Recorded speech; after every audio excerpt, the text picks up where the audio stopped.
నమస్తే, welcome to 69 TV. నేను సుమాంజలి. ముందుగా బులెటిన్లోని హెడ్లైన్స్.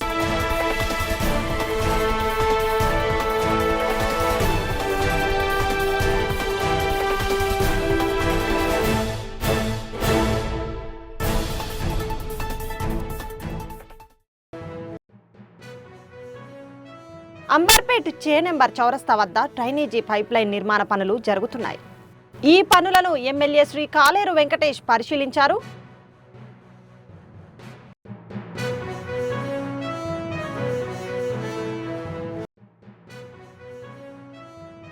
కాసుల రామకృష్ణారెడ్డి సర్పంచ్ పోటీకి బరిలో. ప్రజల జోరుతో ప్రారంభమైన నామినేషన్ ఉత్సవం.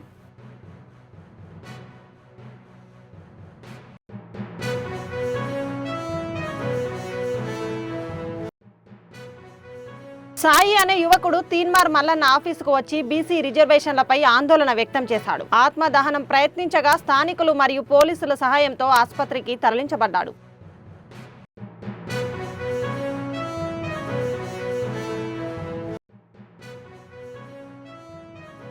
ముఖ్యమంత్రి రేవంత్ రెడ్డి రాకకు ఓయూ విద్యార్థుల స్వాగతం. టీపీసీసీ ప్రతినిధి చెనగాని దయాకర్.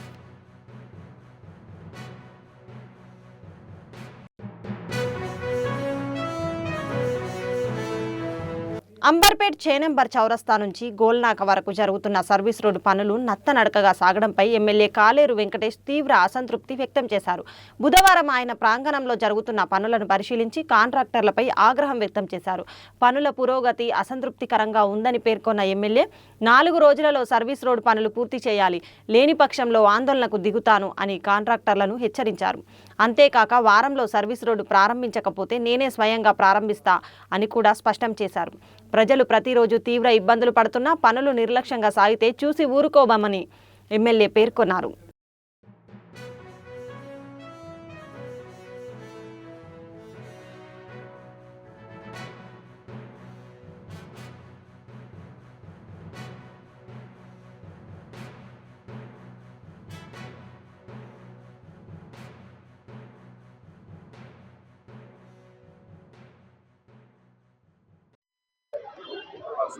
ధర్మారెడ్డి గారు, ఎస్సీ గారు, వాళ్ళ స్టాఫ్, మరి మన జిహెచ్ఎంసీ అఫీషియల్స్, ట్రాఫిక్ పోలీస్ వాళ్ళు, లా అండ్ ఆర్డర్ పోలీస్ వాళ్ళు, మరియు ఎలక్ట్రిసిటీ డిపార్ట్మెంట్ వాళ్ళు, తర్వాత ఈ బ్రిడ్జ్ కట్టిన కాంట్రాక్టర్స్ అందరినీ కలిపి ఈరోజు మన సర్వీస్ రోడ్డు ఏ విధంగా మొదలు పెట్టాలి, ఎందుకు ఇప్పటివరకు మొదలు పెట్టలేదు అని క్షుణ్ణంగా ప్రతి పరిశీలించడం జరిగింది. అయితే కాంట్రాక్టర్స్ ఈరోజు మనకు హామీ ఇచ్చిండ్రు, వారం రోజుల లోపల సర్వీస్ రోడ్ ఓపెన్ చేస్తానని. నేను గట్టిగా మందలించడం కూడా జరిగింది. ఒకవేళ వారం రోజుల లోపల వాళ్ళు ఓపెన్ చేయకపోతే నేనే వచ్చి ఇక్కడ ఆ సర్వీస్ రోడ్ను ఓపెన్ చేయడం కూడా జరుగుతుందని కూడా చెప్పడం. ఆ తర్వాత ఇక్కడ చాలామందికి ఇబ్బంది జరిగింది. స్వతహాగా ఎమ్మెల్యే ఇంటికి ఆఫీస్కి రావడానికి కూడా రోడ్ లేకుండా పోయింది. కాబట్టి ఇన్ని రోజులు సహించినాం, ఇక ముందు సహించమని చెప్పినాం. కాబట్టి అతి త్వరలో ఒక వారం రోజుల్లో సర్వీస్ రోడ్డు ఓపెన్ అవుతుందని అంబర్పేట్ ప్రజలందరికీ విన్నవించడం జరిగింది. ఎందుకు లేట్ అయింది? దానికి వివిధ కారణాలు ఉన్నాయి. అక్కడ ఒకటి గ్రేవ్ ఉండడం వల్ల అడ్డం వచ్చింది, అది వీళ్ళు ముందు చూసుకోలేదు. మన రోడ్డు ఎవరైతే వేస్తారో వాళ్ళు గ్రేవ్ ఉందా లేదా, ఏమి యూటిలిటీస్ ఉన్నాయి అవన్నీ కూడా చూసుకోవాల్సింది. కానీ తప్పు వాళ్ళ వల్ల జరిగింది, దానికి ఇప్పుడు మనం ఏం చేయలేం కదా. కాబట్టి ఆ గ్రేవ్ను చుట్టుముట్టు కాంపౌండ్ వాళ్ళు కట్టి పక్కకున్న రోడ్డును కూడా తీసేసుకొని ఇప్పుడు సర్వీస్ రోడ్డు ప్రారంభానికి రెడీ అయింది.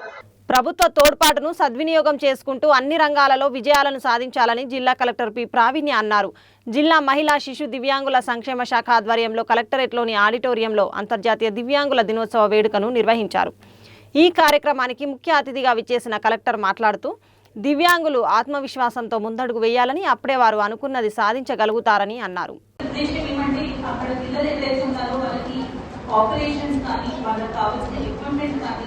అన్ని స్టేజెస్ లో మనం అందించగలిగితే వాళ్ళ డిజబిలిటీ అనేది ఇంకా పెరగకుండా ఉంటుంది అనేది గవర్నమెంట్ ఉద్దేశంలో ఉంది.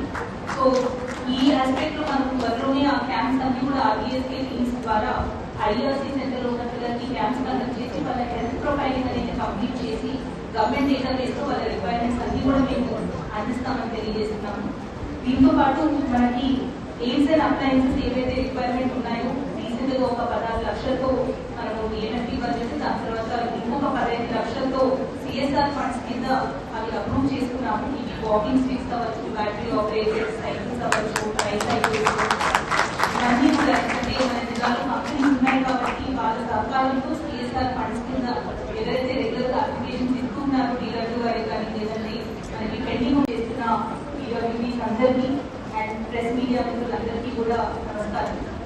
ఈరోజు అన్ని ఆర్గనైజేషన్స్ నుంచి మీ రిక్వైర్మెంట్స్ అనేది మాకు తెలియజేశారు. అండ్ డెఫినెట్గా డిస్ట్రిక్ట్ లెవెల్ కమిటీ అనేది ఒకటి ఉండాలి అండ్ రెగ్యులర్గా మీటింగ్స్ జరగాలి. ఈ ఎలక్షన్స్ అయిపోయిన తర్వాత డెఫినెట్గా ఎవ్రీ క్వార్టర్లీ ఒక మీటింగ్ ఎదర్ నా సంవత్సరంలో ఏసీ గారి సంవత్సరంలో కానీ పీడబ్ల్యూ గారి సంవత్సరంలో కానీ ఎవరు అవైలబిలిటీ ఉంటే షెడ్యూల్ ప్రకారం మీటింగ్ అనేది రెగ్యులర్గా కండక్ట్ చేస్తాము. సో రెగ్యులర్ పీడబ్ల్యూ గారు రెగ్యులర్గా మీరు ఎవ్రీ 3 months సర్వేట్ చేస్తూ ఉండండి. టైం కోసం definitely conduct meetings and grievance ఏవైతే ఉన్నాయో టైం అనేది ఇస్తాము. Second with respect to employment చూసుకుంటే ఇంకా పీడబ్ల్యూ గారు మన జిల్లాలో బ్యాక్లాగ్ పోస్టు 0 ఉన్నాయి. కానీ ఎప్పుడైతే మనకి time to time vacancies create అవుతాయో అంటే రిటైర్మెంట్ వల్ల అవ్వచ్చు, డెత్ వల్ల అవ్వచ్చు, వేకెన్సీస్ వచ్చింది టైం టు టైం అనేది మనం కంపల్సరీ అవి కన్సిడర్ చేసి చేసుకుంటాము. గవర్నమెంట్ ఇచ్చిన రిజర్వేషన్ కాకుండా చాలా కేసెస్లో ప్రజావాణిలో వచ్చిన పెటిషన్స్ అవ్వచ్చు ఆర్ అదర్వైజ్ వచ్చిన వాళ్ళని కూడా మనం కంపెనీస్ మన దగ్గర ఉన్న కంపెనీస్లో కూడా ఎంప్లాయ్మెంట్ కోసం ఎఫర్ట్స్ పెడుతూ ఉన్నాము. ఈ మధ్య ఇంకా ఎక్కువ కేసెస్ మనం కంపెనీస్కి రెఫర్ చేయడం జరిగింది. అండ్ మన ఉన్న కేసెస్లో కూడా మన స్కూల్స్లో అవ్వచ్చు లేదంటే మన అంగన్వాడీ సెంటర్స్లో అవ్వచ్చు ఇక్కడ కూడా పీడబ్ల్యూడీస్ని ఎంప్లాయ్ చేయడానికి ఇంకా ఎక్కువ మనం ప్రయత్నం చేస్తూ ఉంటాము.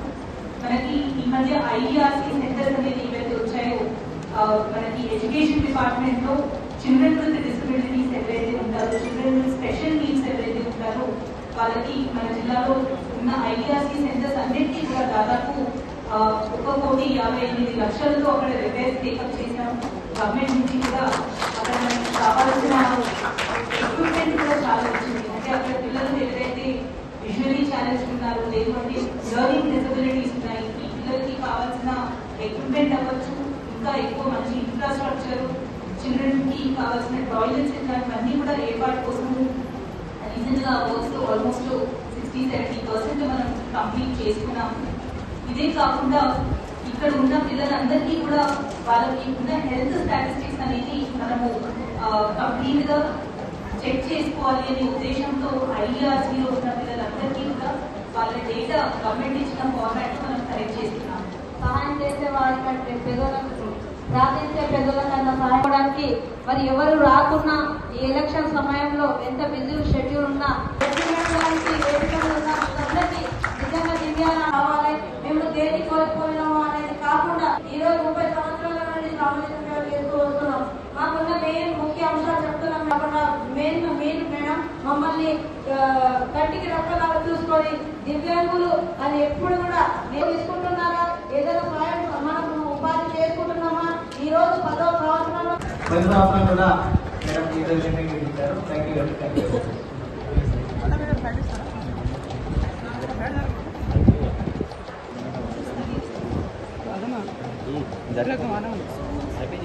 रनिंग लो सॉफ्टवेयर में रखी ना सोनो 11 से स्टार्ट करो सोनो ಎಲ್ಲ सोनो 11 से स्टार्ट करो रेडी तो बस मिनट प्रिपेयर करता दादा सुमित सॉफ्टवेयर में नेक्स्ट महेश्वरी నేదునూరు గ్రామ పంచాయతీ వద్ద అధిక మెజార్టీతో కాసుల రామకృష్ణారెడ్డి గారు 2019లో ఘనంగా విజయవంతంగా గెలుపొంది ఈసారి కూడా సర్పంచ్ అభ్యర్థిగా బరిలో దిగుతున్నారు. ఈసారి కూడా తనను సర్పంచ్గా గెలిపించాలని వారు కోరారు. అలాగే తను చేసిన మంచి తానను గెలిపిస్తుందని ధీమా వ్యక్తం చేశారు. బాండ్ బ్యాజాలతో చిందులేస్తూ అధిక సంఖ్యలో పాల్గొని ర్యాలీగా తరలి వెళ్లి ఘనంగా నామినేషన్స్ ముగింపు పలికారు. నామినేషన్ నిమిత్తం వచ్చిన ప్రతి ఒక్కరికి అన్నదాన కార్యక్రమంలో పాత్రలను చేశారు.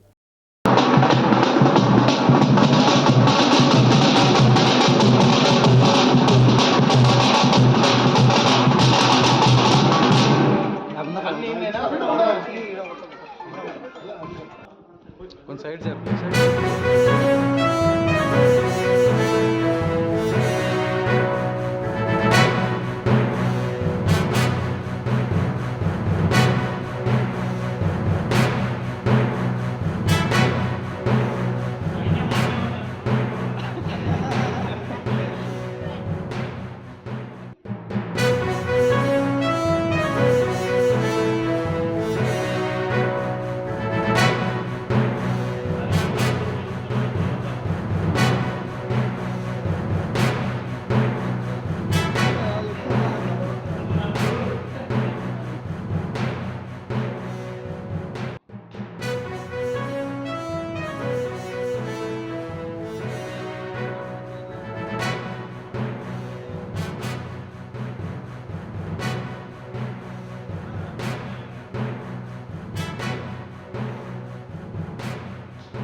సదాశివపేట మండలం మిలిగిరిపేట సర్పంచ్గా ఏకగ్రీవంగా ఎన్నికైన కాంగ్రెస్ పార్టీ నాయకుడు షాబుద్దీన్ను జగ్గారెడ్డి సన్మానించారు. షాబుద్దీన్తో పాటు ఏకగ్రీవానికి సహకరించిన గ్రామ పెద్దలు మాజీ సర్పంచ్ రామ్రెడ్డి, శ్రీనివాసరెడ్డి, మధుకర్ రెడ్డి, యేషోబు, ఉషయ్య, హనుమంతరెడ్డి, బ్రహ్మానందరెడ్డి, యాదయ్య, నారాయణ, సంజీవరెడ్డి, దానయ్య యాదుళ్లను జగ్గారెడ్డి సన్మానించారు. మిలిగిరిపేట గ్రామ అభివృద్ధికి తన పూర్తి సహాయ సహకారాలు అందిస్తానని అన్నారు. ఏకగ్రీవానికి సహకరించిన మిలిగిరిపేట గ్రామస్తులకు శుభాకాంక్షలు తెలిపారు. ఈ కార్యక్రమంలో కాంగ్రెస్ పార్టీ నియోజకవర్గ incharge Julakanti Anjaneyulu, block Congress committee అధ్యక్షుడు, సిడిసి చైర్మన్ గడిల రామ్రెడ్డి, సదాశివపేట మండల కాంగ్రెస్ పార్టీ అధ్యక్షుడు సిద్ధన్న పాల్గొన్నారు.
సదాశివపేట మండలం కోనాపూర్ గ్రామంలో కాంగ్రెస్ పార్టీ బలపరిచిన అభ్యర్థి చిరంజీ దశరథ్ వార్డు మెంబర్ అభ్యర్థులతో స్థానిక నాయకులతో కలిసి ఇంటింటి ప్రచారం నిర్వహించారు.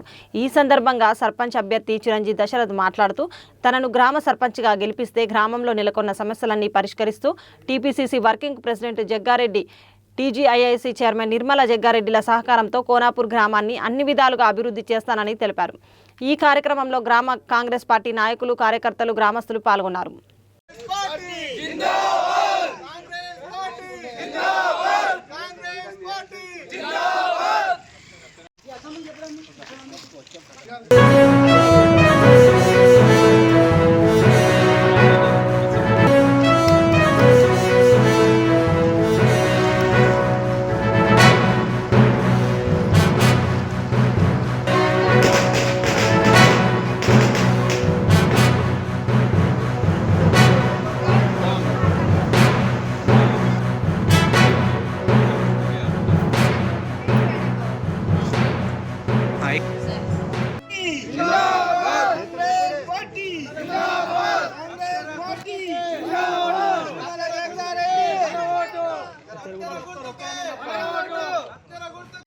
సర్పంచ్ అభ్యర్థిగా చిరంజీ దశరథ్, అలాగే కాంగ్రెస్ పార్టీకి సంబంధించిన వార్డు మెంబర్లకు అందరూ మరియు కార్యకర్తలందరూ ఇవాళ సర్పంచ్ అభ్యర్థిగా ఎన్నుకున్నందుకు అందరికీ ధన్యవాదాలు, వారికి కృతజ్ఞతలు తెలియజేస్తున్నాం. మాకు వచ్చిన అవకాశం ఒకటి, గ్రామానికి అభివృద్ధికి పాటుపడి ఉండి గ్రామాన్ని అభివృద్ధి చేస్తామని చెప్పి మనవి చేస్తున్నాం. అభివృద్ధి కోసం, గ్రామాభివృద్ధి కోసం నిర్మల జగ్గారెడ్డి మేడం గారి ఆశీర్వాదంతో నిధులు తీసుకొచ్చి కోనాపూర్ గ్రామాభివృద్ధిని అభివృద్ధి చేస్తామని చెప్పేసి మనం హామీ ఇస్తున్నాం. సర్పంచ్గా గ్రామాభివృద్ధికి కోనాపూర్ దశరథ్ నా పేరు.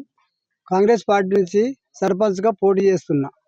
నన్ను ఆశీర్వదించి గెలిపించాలని మనం. సాయి అనే యువకుడు తీన్మార్ మల్లన్న ఆఫీస్కి వచ్చి తెలంగాణ రాష్ట్రంలో బీసీలకు అన్ని ప్రధాన పార్టీలు అన్యాయం చేస్తున్నానని ఆవేదన వ్యక్తం చేస్తూ కాంగ్రెస్ పార్టీ బీసీలకు 42% రిజర్వేషన్ ఇవ్వకుండా మోసం చేస్తుందని, దీనిపై పోరాటం చేయాలని తీన్మార్ మల్లన్నని కలిసేందుకు వచ్చానని స్టాఫ్తో చెప్పారు. మల్లన్న ఆఫీసులో లేరని, రేపు ఉదయం రావాలని చెప్పి పంపించారు. అక్కడి నుండి కిందకు వచ్చిన ఆయన క్యూ న్యూస్ కార్యాలయం ముందు పెట్రోల్ పోసుకొని నిప్పంటించుకున్నారు. గమనించిన స్థానికులు ఫైర్ ఇంజన్కు పోలీసులకు సమాచారం ఇవ్వడంతో మంటలను ఆర్పి ఆ యువకుని స్థానిక ఆసుపత్రికి తరలించారు. ప్రస్తుతం ఆయన ఆరోగ్యం విషమంగా ఉందని తెలుస్తుంది. విషయం తెలుసుకున్న ఎమ్మెల్సీ తీన్మార్ మల్లన్న గారు వెంటనే గాంధీ ఆసుపత్రిలో చికిత్స పొందుతున్న సాయిని పరామర్శించనున్నారు.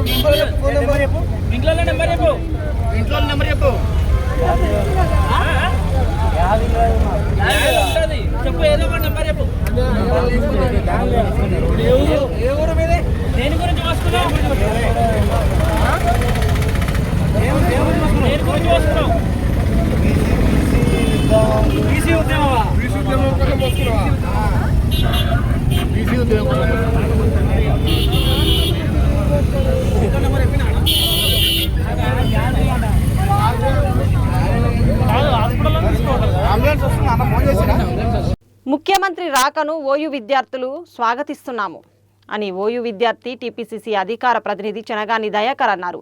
ఈ మేరకు ఓయూ ఆర్ట్స్ కళాశాల వద్ద ఏర్పాటు చేసిన పత్రికా సమావేశంలో ఆయన మాట్లాడుతూ 100 ఏళ్ల చరిత్ర కలిగిన ఉస్మానియా యూనివర్సిటీని గత ప్రభుత్వం నిర్లక్ష్యంతో నిధులు ఇవ్వకుండా నియామకాలు చేపట్టకుండా నిర్వీర్యం చేసిందని మండిపడ్డారు. 100 ఏళ్ల చరిత్ర కలిగిన ఉస్మానియా యూనివర్సిటీకి ఏ ముఖ్యమంత్రి 2 సార్లు వచ్చినా చరిత్ర లేదు. కానీ ప్రజాపాలన కొనసాగిస్తున్న ముఖ్యమంత్రి రేవంత్ రెడ్డి రెండోసారి ఓయూకు రావడం జరుగుతుంది. దీన్ని ఓయూ అధికారులు, విద్యార్థులు, ఉద్యోగులు అందరూ స్వాగతించాలని తెలిపారు. ముఖ్యమంత్రి రాకతో విద్యార్థుల, ఉద్యోగుల సమస్యలు తెలుసుకొని ఓయూ దిశ మార్చి మరో 100 సంవత్సరాలు ప్రపంచానికే ఒక ఐకాన్ లాగా ప్రపంచ యూనివర్సిటీలతో పోటీపడే విధంగా ముఖ్యమంత్రి రేవంత్ రెడ్డి తీసుకున్న ఆలోచనను ఓయూ విద్యార్థి లోకం, అధ్యాపక లోకం స్వాగతిస్తుంది అన్నారు. వర్ధిల్లాలి ప్రజా పాలన, వర్ధిల్లాలి ప్రజా పాలన, వర్ధిల్లాలి ప్రజా పాలన, వర్ధిల్లాలి రేవంత్ రెడ్డి గారి నాయకత్వం,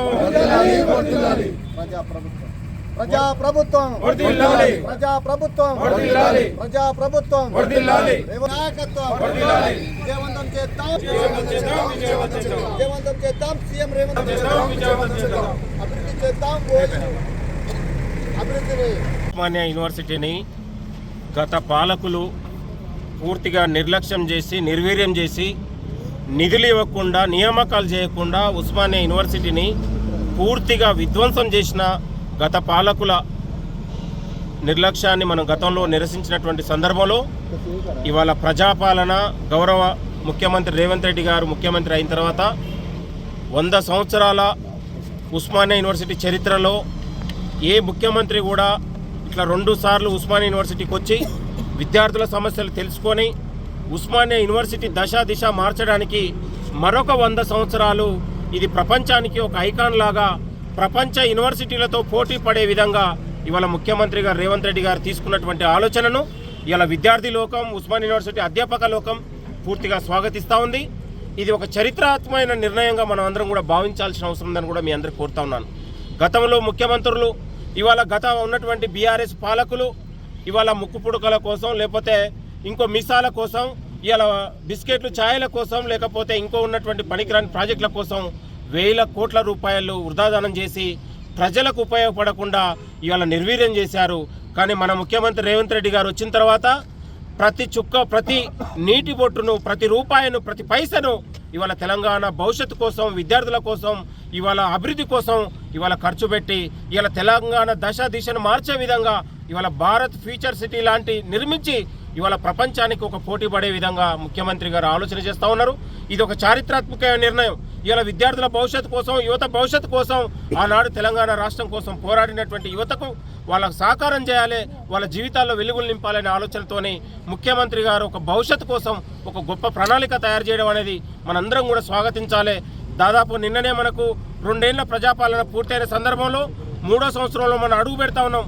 మరింత అభివృద్ధి పథకాలతో, మరిన్ని ఉన్నటువంటి ప్రణాళికలతోనే తెలంగాణ దిక్సూచిని, తెలంగాణ దిశను మార్చే విధంగా మనందరం కూడా ముందుకు వెళ్ళే విధంగా రేపు 7వ తారీఖున జరిగే ముఖ్యమంత్రి గారు పర్యటన, ఉస్మానియా యూనివర్సిటీ పర్యటన ఏదందో విద్యార్థి లోకం అందరూ కూడా దీన్ని స్వాగతించి మన ముఖ్యమంత్రి గారికి మనకేదైనా సమస్యలుంటే కూడా గౌరవంగా వినిపించుకునే అవకాశం కూడా కల్పించి, ఈ దేశంలో, ప్రపంచంలో ఎక్కడ కూడా ఇవాళ ధర్నాల్లో ఏదో పోరాటాలు వద్దు, ఇవాళ ఎక్కడ కూడా ముళ్ళ కంచెలొద్దు, నేను స్వచ్ఛందంగా వస్తా, ఈ రాష్ట్రంలో ధర్నాలు ఉండాలి, పోరాటాలు ఉండాలని చెప్పినటువంటి గొప్ప వ్యక్తి మన ముఖ్యమంత్రి రేవంత్ రెడ్డి గారు అనే విషయాన్ని కూడా మనందరికీ తెలుసు. కాబట్టి ముఖ్యమంత్రి గారు చారిత్రాత్మక 100 ఏళ్ల ఉస్మానియా యూనివర్సిటీకి రావడం అనేది ఇలా నిధులు రాబోతూ ఉన్నాయి, నియామకాలు జరగబోతూ ఉన్నాయి. ఇవాళ ఉస్మానియా యూనివర్సిటీ గత పాలకుల నిర్లక్ష్యం నిర్వీర్యం కారణంతో మళ్ళీ తిరిగి పునర్నిర్మాణం చేసుకునేట్లాగా మళ్ళీ పూర్వ వైభవాన్ని తీసుకొచ్చే విధంగా ముఖ్యమంత్రి గారు ఆలోచన చేసి ఇక్కడ చదివే విద్యార్థులు, పీజీ విద్యార్థులు కావచ్చు, పిహెచ్డి విద్యార్థులు కావచ్చు, వాళ్ళకు ఒక ఉపాధి అవకాశాలు, ఉద్యోగ అవకాశాలు పెంచే విధంగా ముఖ్యమంత్రి గారు కలలు గంటా ఉన్నారు. దానికి అనుకూలంగా సహకారం చేసుకునే విధంగా యూనివర్సిటీ అధికారులకి ఒక దిశా నిర్దేశం చేశారు. కాబట్టి 7వ తారీఖు జరిగే ఉన్నటువంటి ముఖ్యమంత్రి గారి పర్యటనతోని ఉస్మానియా యూనివర్సిటీ దశ మార్చబోతూ ఉంది. ఇలా ప్రపంచానికి పోటీ పడే విధంగా రేపు భవిష్యత్తులో ఉస్మానియా యూనివర్సిటీ తీర్చిదిద్దాలని, అన్ని రకాల వసతులని ఇక్కడ విద్యార్థులకు ఇవ్వాలనే ఆలోచన ముఖ్యమంత్రి గారు తీసుకున్నారు. ఇది గొప్ప నిర్ణయం. దేశంలో ఏ రాష్ట్రంలో ఇలాంటి ముఖ్యమంత్రులు ఇలాంటి పనులు చేయలేదు.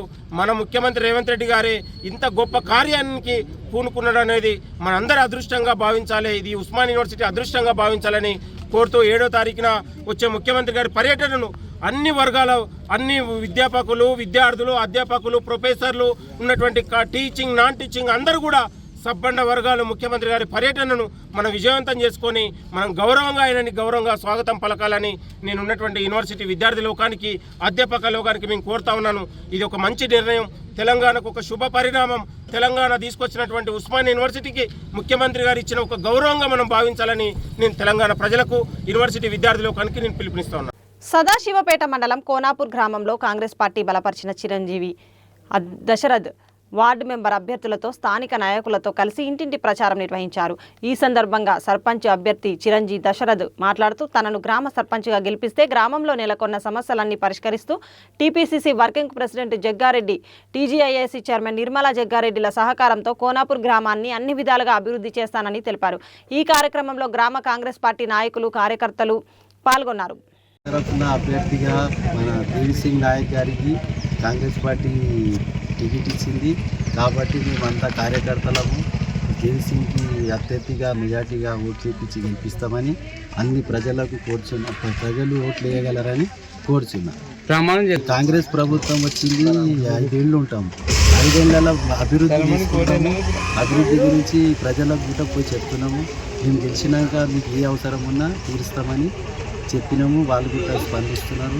మా టీడీసీకి ఓటేస్తామని చెప్తారు. అందరు మా గ్రామ ప్రజలకు విన్నపం ఏంటంటే మా టీడీసీ గారి యొక్క గుర్తు కత్తెర గుర్తు, మీ అమూల్యమైన ఒక ఓటు మన కత్తెర గుర్తు చేసి గెలిపించగలని మన ఐడియా.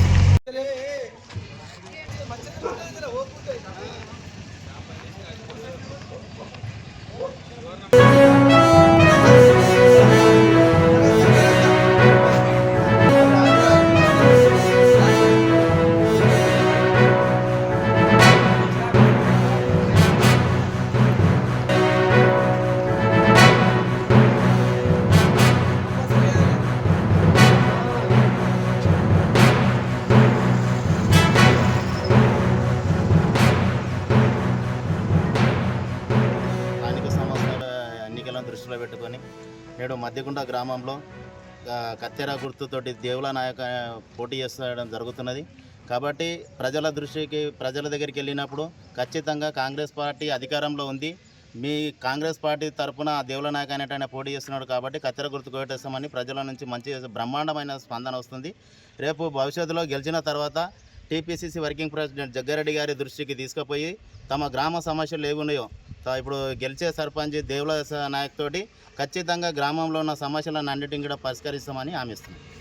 సదాశివపేట మండలం మిలిగిరిపేట సర్పంచ్గా ఏకగ్రీవంగా ఎన్నికైన కాంగ్రెస్ పార్టీ నాయకుడు షాబుద్దీన్ను జగ్గారెడ్డి సన్మానించారు. షాబుద్దీన్తో పాటు ఏకగ్రీవానికి సహకరించిన గ్రామ పెద్దలు, మాజీ సర్పంచ్ రామరెడ్డి, శ్రీనివాసరెడ్డి, మధుకర్ రెడ్డి, ఏషోబు, ఉషయ్య, హనుమంతరెడ్డి, బ్రహ్మానందరెడ్డి, యాదయ్య, నారాయణ, సంజీవరెడ్డి, దానయ్య యాదవులను జగ్గారెడ్డి సన్మానించారు.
సదాశివపేట మండలం ముబారక్పూర్ గ్రామంలో ప్రభు మందిర్ జాతర ఎంతో ఘనంగా నిర్వహించారు. అందులో పాల్గొన్న గ్రామస్తులు, భజన మండలి భక్తులు ఊరేగింపు చేశారు. అందులో పాల్గొన్న తమ్మలి శ్రీధర్, తమ్మలి నాగరాజు, వెండికోల్ రమేష్, వెండికోల్ వినోద్, గాన్ల సంగన్న, దుర్గాపూర్ సాయికుమార్, అంగర్పేట నాగరాజు తదుపరి భక్తులు ఎంతో ఘన విజయంగా మాణిక్య ప్రభు నిర్వహించారు. ఇప్పుడు రన్నింగ్ చేస్తాం, అప్పుడు సౌండ్ చేయకుండా న్యూస్ వచ్చేసాం. అడ్వాన్స్ చేయకుండా అరే మేమే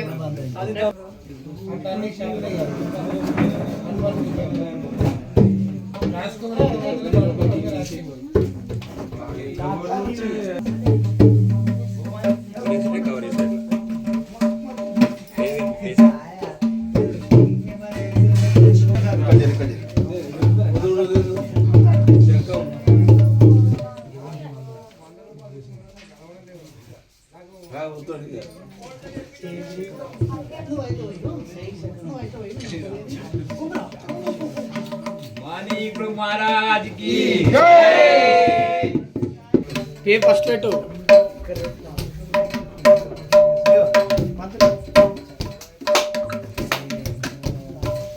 इट्ला इट्ला इट्ला इट्ला दबला अरे ए गी गडो जरा आवे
योग्यो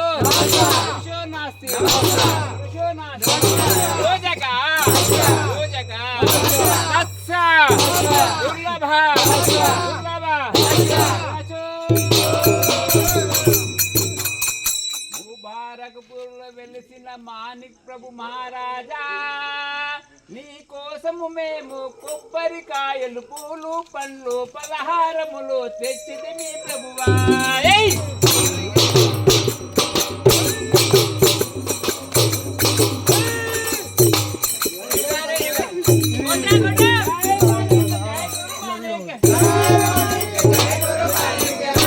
బులెటిన్ ముగించే ముందు హెడ్లైన్స్ మరోసారి.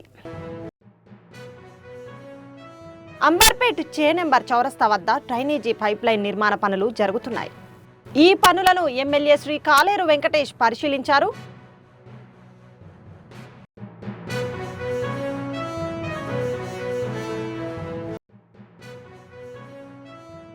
కాసుల రామకృష్ణారెడ్డి సర్పంచ్ పోటీకి బరిలో. ప్రజల జోరుతో ప్రారంభమైన నామినేషన్ ఉత్సవం.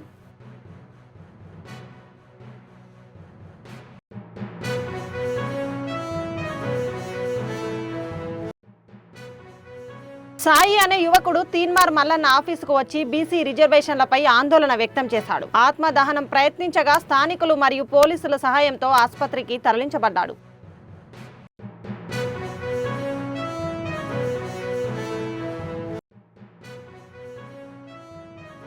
ముఖ్యమంత్రి రేవంత్ రెడ్డి రాకకు ఓయూ విద్యార్థుల స్వాగతం. టీపీసీసీ ప్రతినిధి చెనగాని దయాకర్.